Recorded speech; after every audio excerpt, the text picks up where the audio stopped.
Hazrat Ahnaf bin Qais radiyallahu anhu states, I got in Medina Munawwara and sat in the assembly comprising the chiefs of the Quraysh as well.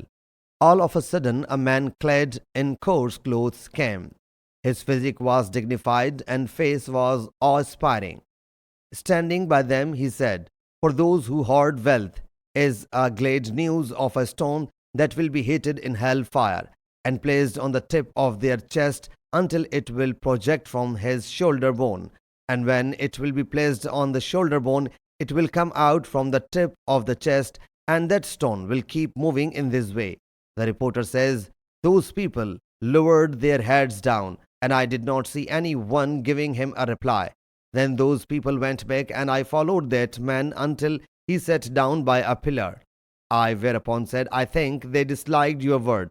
He said, They do not have any sense. My beloved Abul Qasim sallallahu alaihi wasallam sent for me, so I entered his presence. He sallallahu alaihi wasallam said, Do you see Uhud? I looked at the sun and thought perhaps he sallallahu alaihi wasallam wished to send me there for any task. I submitted, Yes, I see it. He sallallahu alaihi wasallam thereupon said, It will not gladden me to own gold equal to this mountain, but I will dispense all dinars to the poor, saves 3, in order to pay the debt.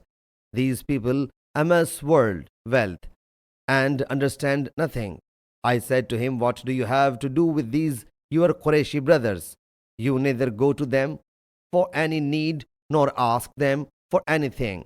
He said, By your Lord Jalla Jalaluhu, I will neither ask them for any worldly benefit nor ask them the precept of my religious issue until I meet Allah Jalla Jalaluhu and His Apostle Sallallahu Alaihi Wasallam. Sahih Muslim Hadith number 2303.